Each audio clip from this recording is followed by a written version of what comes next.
माखन चोरी की घटना के कारण महर्षि पहले ही क्रोधित है। अब कीचड़ से खेलता हुआ देखकर उन्हें और क्रोध ना आ जाए। कहना, तेरा ध्यान कहाँ है? खेल आरंभ होने वाला है।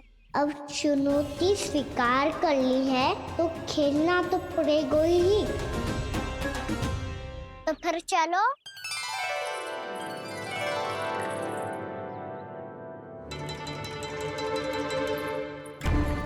अरे हटो हटो, तनिक धुआं तो जाने दो। को तनिक नजर उतार लूं मैं। अरे वैद्य जी उपलब्ध ना है, मथुरा गए हुए हैं। इसकी स्थिति का उपचार किसी वैद्य के पास भी ना होगा, पर मेरे पास है।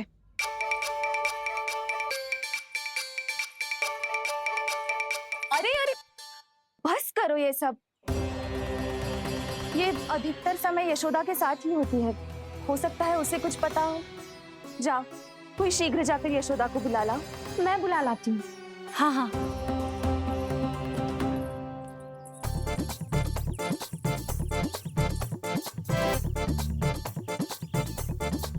मैं ही बनूंगा निर्णायक। नाना, इसे ना बनना चाहिए। ये तो कान्हा के हाँ में हाँ मिलाता है। बलदाव को ही बनना चाहिए निर्णायक। हाँ हाँ, बलदाव को ही निर्णायक करना चाहिए।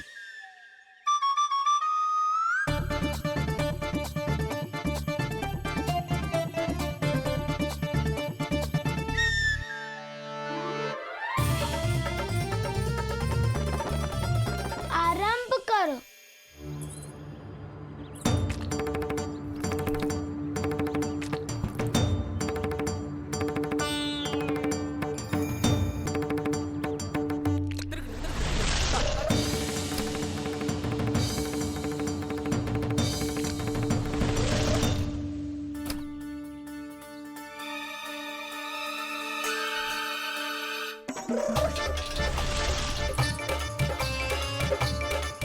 वाह, क्या सटीक लगता बेजार सीधा माने।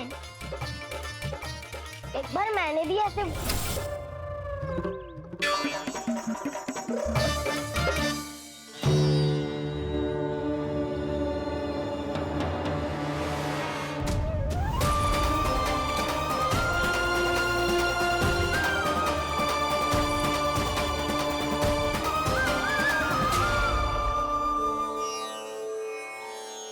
मैं बिल्कुल सही था। जो बालक सबके घरों से माखन चुराए, जो कीचड़ से खेले, वो नारायण का अवतार कदापि नहीं हो सकता। ये अवश्य कोई छलिया है जो कृष्ण होने का स्वांग कर रहा है। इसे इसके अपराध का बहुत कड़ा दंड दूंगा मैं। इसे इसके अपराध का बहुत कड़ा दंड दूंगा मैं। इसे इसके अपराध का बहुत कड़ा दंड दूंगा।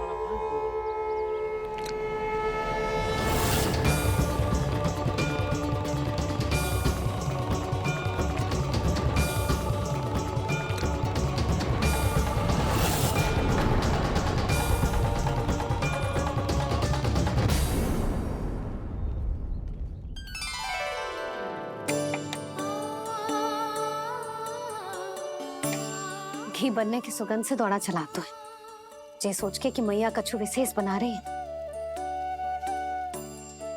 तो चे तो अभी तक सो रहा है। बहुत समय हो गया है बिना कछु खाए पिए सो गया है। जाके उठाती हूँ।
कौन है जो मेरे क्रोध को भड़काने का प्रयास कर रहा है?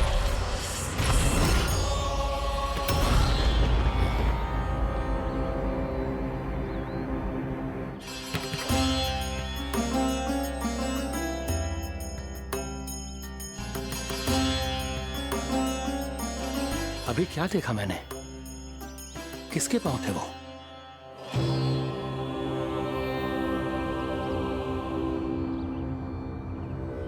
मैं आप सबका कष्ट हरूंगा। मैं अवश्य अवतार लूंगा। मैं अवश्य अवतार लूंगा। श्री कृष्ण के रूप में। श्री कृष्ण के रूप में। श्री कृष्ण के रूप में।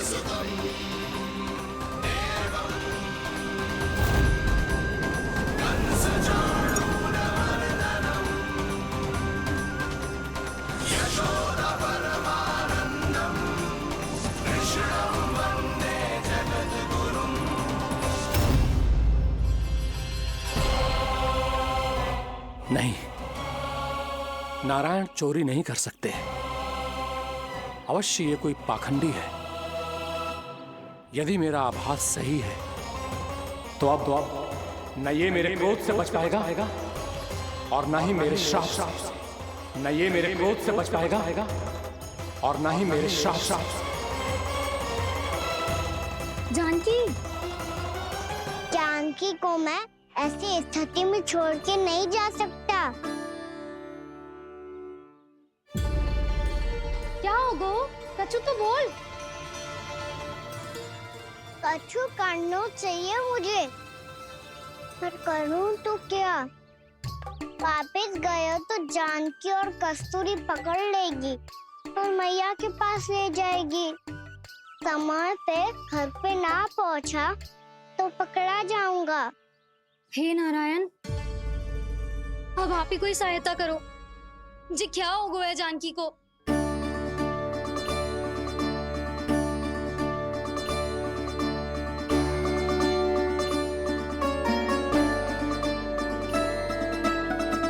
कस्तूरी, कस्तूरी, कस्तूरी।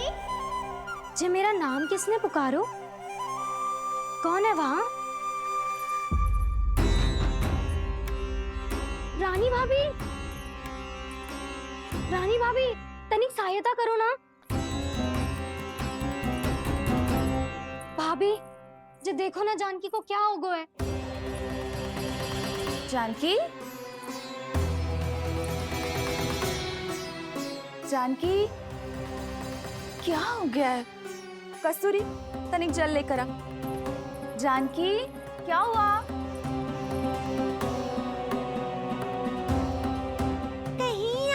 तो नहीं सोच रहे प्रभु कि बड़ी माँ थोड़ी देर में मैया को भी यहाँ बुला लेंगी? हाँ, और तब मैं निश्चिंत होके घर जा पाऊंगा। पर प्रभु, यदि मैया को घर से निकलने से पहले ही पता चल गया कि आप घर पर नहीं हैं, तो क्या होगा? ना, कुछ तो गड़बड़ है। कहीं चोट लगने का तो प्रभाव ना है कि जे इतना सो रहा है। यदि मैया को आपकी अनुपस्थिति का पता चल गया तो क्या करेंगी वो? यशोदा, मुझे लगता है कि तुम्हारा मन ना आजकल ढूंढने लगो है कि कहीं से तुम्हें चिंता मिल जाए और तुम उसे व्यर्थ में ही ले लो। कहना क्या चाहते हो आप? यही कि तुम्हारा लल्ला कितनी शांति से सो रहा है और तुम यहाँ उसकी चिंता कर रही। अरे सुबह की चोट को तो कब का भूल गए हो।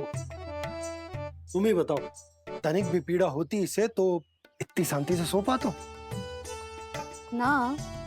तो बस, तो फिर चिंता मत ही करो। मैं रहूंगा ना इसी कक्ष में, ध्यान रखूंगा उसका। तो जे बोलो ना, आपको भी कान्हा के जैसे चादर तान के सोनो। अरे ना, भरी दोपहर में कोई सोता है क्या भला? पक्की बात? हाँ, पक्की बात। मैं लल्ला को ध्यान रखूंगा, तुम चिंता मत करो। हाँ हाँ हाँ ठीक है। वैसे भी मुझे बहुत कार्य है। इतना सारा माखन इकट्ठा होगा है, पुराना होने से पहले इन सब का घी निकालना है। जानकी कह रही थी आएगी सहायता करने, तो कहीं ना है।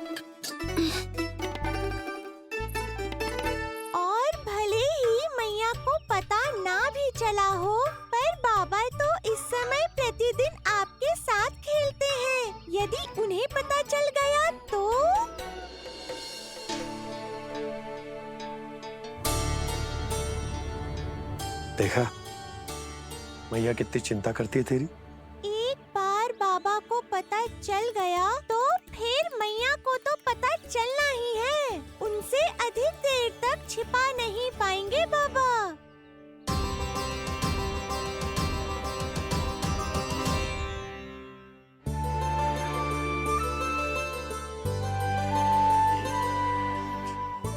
तेरी मैया ने मुझे इतना खिला दियो कि मुझे बड़ी तीव्र नींद आ रही।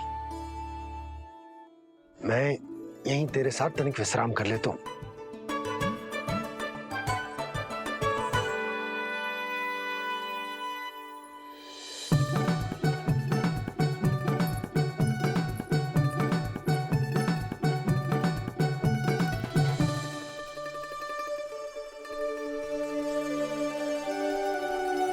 पता था मुझे यही होने वाला है। दोनों बाबा लल्ला आनंद से नींद लो, मुझे बहुत सारा कार्य करना है।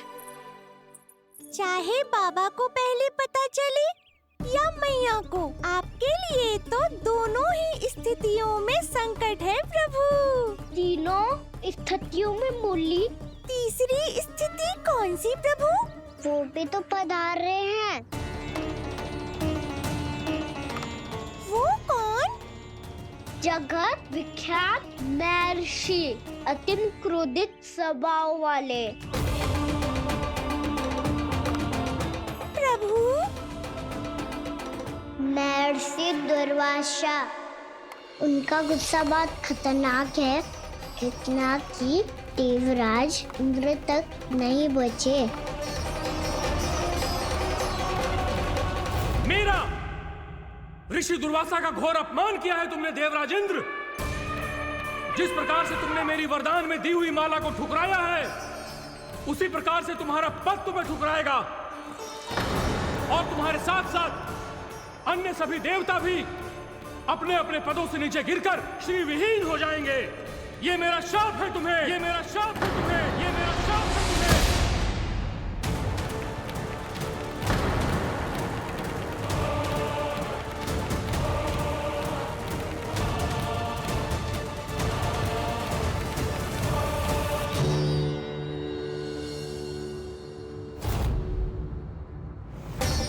उनकी अर्धांगिनी को भी उनकी क्रोध का सामना करना पड़ा।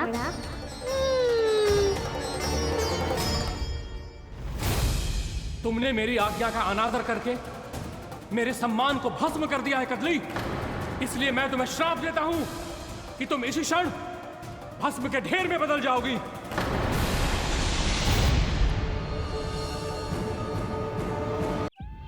ये क्या किया महर्षि आपने? इंद्र को भी नहीं छोड़ा, देवताओं पे भी दया नहीं की आपने, और अब मेरी पुत्री को अपनी क्रोधाग्नि से भस्म कर दिया। मैं आपकी संवेदनाओं को समझता हूं ऋषिवर, परंतु यदि मैंने देवताओं को श्राप न दिया होता तो समुद्र मंथन भी न होता और उन्हें अमृत भी न मिलता। और अब मेरे श्राप से आपकी पुत्री और मेरी पत्नी कदली फल बनेगी और श्री विष्णु जी की कृपा से सभी पूजाओं में सबसे अधिक प्रयोग होने वाले फल होने का सम्मान प्राप्त होगा उसे।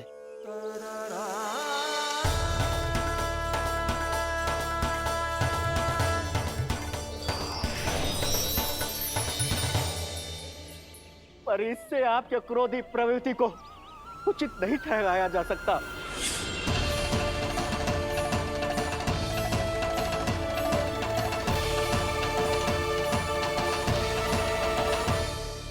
पर प्रभु, आपको उनसे संकट क्यों है? उन्हें थोड़ी ना पता है कि आपने क्या किया है। उनकी तपस्या की शक्ति को कम मत आगो मुरली, उन्हें सब पता चल चुका है। फिर तो फंस गए बुरी तरह से। अब केवल भयभीत ही करोगी, कोई उपाय भी सुझाओगी? प्रभु, इससे पहले कि ऋषि दुर्वासा या कोई और घर पहुँचे, आपको घर पहुँचना होगा ताकि मैया किसी और पर विश्वास ही ना करे। तो चलो फिर।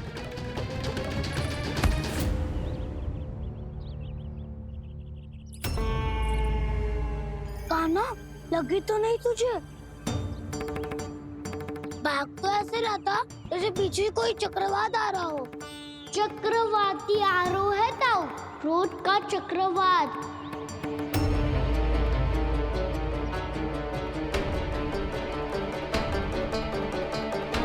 कैसे संभालूंगा मैं महर्षि दुर्वासा को?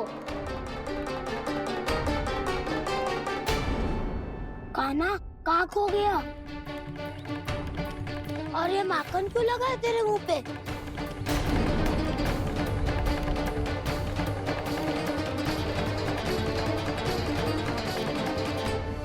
माखन, तुम सब यहाँ क्या कर रहे हो? मैंने तुझे चुपचाप घर से निकलते हुए देखा, तो मैं इन सब को एकत्र करके तुझे ढूंढने निकल पड़ा। देखो देखो, उसके मुंह के साथ उसके वस्त्र पर भी माखन लगा है। लगता है माखन खा के ना माखन में डुबकी लगा के आए हुए कान्हा। कहाँ से? अकेले अकेले चला गो, अपने पक्के सका से पूछो तक ना तूने। मुझे भी ले चलता कान्हा, मेरी मैया तो बिना पूछे माखन सुने भी नहीं देती। मुझे ऐसा क्यों लग रहा है कान्हा कि तूने माखन चोरी चुप के खाया है, और वो भी किसी अपरिचित के घर से। कान्हा, किसी अपरिचित घर से ना खायो। मैं तो जानकी के घर गया था चुपके माखन खाने। हैं? प्रभु, अपना भेद स्वयं ही बता दिया सबको।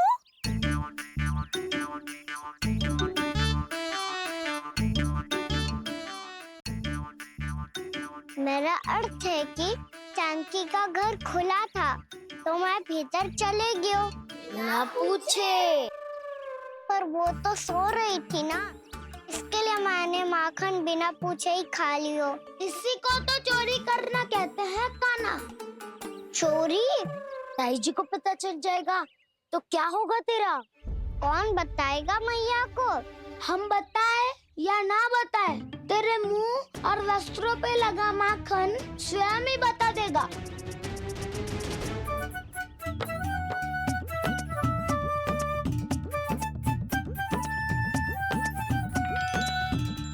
माखन तो आपके वस्त्रों पे भी लगा है दाऊ। ये तो तब लगा होगा जब तू मुझसे टकराया था। हाँ, मैया तो यही सोचेगी ना कि आप मेरे साथ ही थे। अब बताओ, कौन बताएगा मैया को? वसंता भी ने तो सुना है, ये बताएगा। सोच ले वसंता, मैया को मेरी बुराई सुन के क्रोध आया तो नाना, मैं ना बताऊंगा। जब तक मुझसे सीधे सीधे प्रश्न ना किए जाए, तब तक मैं कुछ ना बताऊंगा। यदि यहाँ सत्यवादी मधुमंगल होता तो वो पक्का बता देता। तब तो अच्छा है वो यहाँ नहीं है। मैं बताऊंगा ताई जी को, क्योंकि मुझे ताई जी ने सब सूचना देने को कहा था। कब? सुबह जब मैं ताई जी को पूजा के फूल देने को गया था। सुन, तेरी आंख के सामने कछु उल्टा सीधा हो या कोई अत्यधिक शरारत करे तो सीधे आके मुझे सूचना दियो, समझ गो? ना बताएगो ना तो मैं कान्हा को बाहर भेजने की आज्ञा वापस ले लूंगी। नाना, आप आगे वापस मत देना, मैं सब बताऊंगा।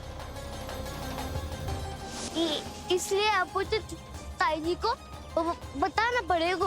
अर्थात मैया ने आपको बाहर भेजने से पहले ही गुप्तचर की व्यवस्था कर ली थी। मैंने वो वचन दिया है। मेरी आंखों के सामने कुछ भी उल्टा सीधा हुआ तो मुझे सूचना देनी पड़ेगी।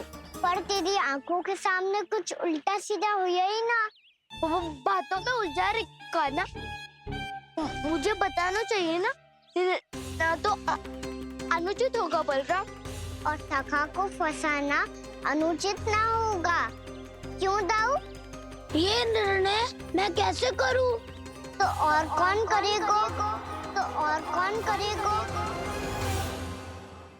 कीचड़।